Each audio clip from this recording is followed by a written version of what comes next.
Adiós DF o la CDMX. Tras la promulgación de la reforma política del Distrito Federal, la capital del país deja de llamarse así y se convierte en la Ciudad de México. Conoce este proceso de transformación.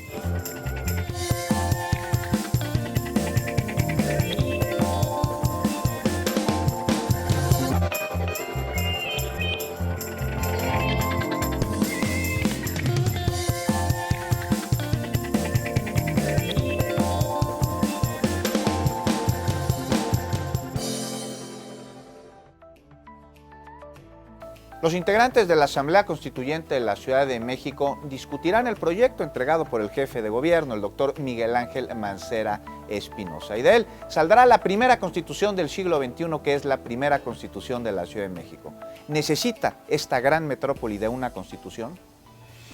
Por dos razones altísimas. Primero, porque el hecho de tener una constitución en la Ciudad de México, por vivir en la Ciudad de México con las características de la sociedad capitalina, nuestra Constitución será más avanzada incluso que la federal. La federal ha venido para atrás. La nuestra retoma toda la experiencia positiva de los últimos 20 años y la proyecta a 20 años a futuro, con derecho a la prosperidad, con derecho a un buen gobierno, con derecho al cuidado, a una renta básica, a un empleo y un salario digno. Una carta de derechos impresionante. La primera constitución que tendrá una pluma de mujer, el reto no es menor, sin duda pues lo que estamos buscando es poder tener la máxima Carta Magna de la Ciudad de México que permita sí otorgar muchos derechos, garantías y libertades a la ciudadanía, pero sobre todo una constitución que permita tener una ciudad ordenada, una ciudad con visión a largo plazo, que permita que a todos en términos generales nos vaya mejor. ¿Por qué es importante tener el Estado 32? ¿Por qué es importante tener la soberanía? Porque manejaríamos nuestros propios recursos. ¿Qué quiere decir? Que de ahora de cada peso que se recauda se mandan cerca de 80 o 90 centavos a la federación, o inclusive a veces nos regresan a más 7 centavos. Pues eso tiene que ser al revés. Si nosotros, todo el impuesto que se captura aquí, pudiéramos mandar solamente 7 o 10 centavos, todo ese recurso se queda. Pues yo creo que la soberanía y la autonomía de un Estado se rifa a través de la Constitución y por eso es importante que nosotros visualicemos. Antes teníamos algo que se llamaba Estatuto de Gobierno, que es algo parecido a la Constitución, pero sin ser una Constitución. ¿Qué es una Constitución? Un documento que integra las leyes que de ellas van a emanar los reglamentos y demás leyes, digamos, en donde a mi ciudadano me deja claro qué hace el Poder Ejecutivo, qué hace el Poder Legislativo, qué hace el Poder Judicial y cuáles son mis derechos. Yo ahí en ese documento puedo saber quién es un juez o un magistrado y qué hace y a mí en qué me beneficia, qué es un diputado, cuántos son y qué hacen, qué hace el jefe de gobierno y qué hace su gabinete y en su caso qué derechos voy a tener yo como ciudadano de la Ciudad de México. Esta es una constitución moderna, la primera del siglo XXI para nuestro país y tiene que hacer una aportación especial. Las constituciones de manera clásica son el entramado jurídico, digamos, haciendo el símil es como el sistema nervioso desde el punto de vista jurídico de un ente que es la ciudad y que tiene la sociedad cuando se organiza de manera política y que de manera clásica comparten los derechos de las personas, de los ciudadanos y las funciones, la acotación de las funciones de gobierno, de manera clásica las constituciones. Sí se merece la Constitución de la Ciudad de México, sin duda, merecemos llamarnos ciudad como tal, merecemos ser reconocidos como una entidad federativa a partir de ella, desde la reforma lo somos, y merecemos un marco normativo que sea constitucional, que no viole la Constitución federal. Más allá de los derechos, que son muchos, los derechos fundamentales, tenga derechos muy específicos que le permita empoderarse, es decir, que tenga el poder para que quien le gobierne en lo sucesivo, desde el nuevo Congreso que sustituirá a la Asamblea hasta las alcaldías que eventualmente sustituirían a las delegaciones, no sean poderes ajenos a ellos y a ellas. El ciudadano debe tener dientes para que si los que lo gobiernan no funcionan, se les pueda quitar. Es la primera constitución, la primera ley que yo leo que tiene como eje estructural, como eje transversal a los derechos humanos. Debe de darnos mucho orgullo porque además para la gente va a representar un cambio muy positivo, sustancial, no inmediato ciertamente, pero sí un mejoramiento gradual en las condiciones de vida de toda la población en la capital. La Constitución no resuelve problemas, ¿sí?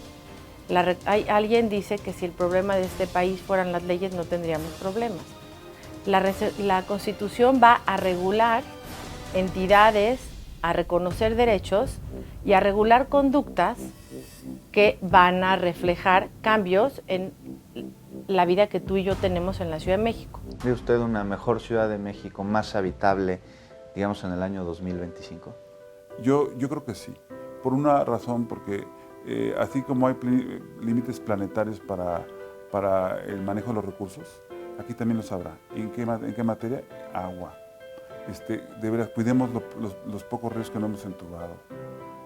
Cuidemos mucho las áreas verdes y las áreas reservadas, o sea, que no haya esta invasión de los reservorios naturales de la ciudad. Va a mejorar porque habrá un documento con esta relevancia que podrá fortalecer en los temas administrativos, en los temas de planeación, en los temas del Poder Judicial, las mismas alcaldías, ¿no?, que se fortalecerán con una autonomía en su propia recaudación. Entonces yo creo que va a venir a mejorar. No se trata de cambiar por completo, pero sí va a mejorar en muchas cosas. Si hacemos bien el trabajo como debe ser, lo veremos seguramente en un año, año y medio, que empiecen a entrar todo esto y lo vamos a ver en la calidad de vida. Si nosotros logramos encaminar la Ciudad de México al Estado 32, pues empezamos a ver que los que van a gobernar van a tener mejores recursos y los van a poder emplear en lo que realmente interesa. Si nosotros vemos exactamente lo mismo, pues habemos fracasado. Tiene que ser una constitución que beneficie a las mujeres y a los hombres de esta ciudad. No hacerlo así será un gran error de los constituyentes y yo espero que no nos equivoquemos. Tiene que ser una constitución principista, de una redacción muy sencilla, muy clara, muy llana, muy al punto, que le permita a cualquier ciudadano leerla y saber cuáles son sus derechos, poderlos exigir y poderlos hacerlos realidad. Yo me esperaría para 2025 pues una ciudad mucho más ordenada, una ciudad en la que nos vaya mejor a todos los ciudadanos, que podamos tener mayor acceso a los servicios públicos, que podamos tener una ciudad que viva en paz, una ciudad verdaderamente donde la visión transversal de medio ambiente, de sostenibilidad permee y que sobre todo pues, nos genere una ciudad con visión a largo plazo.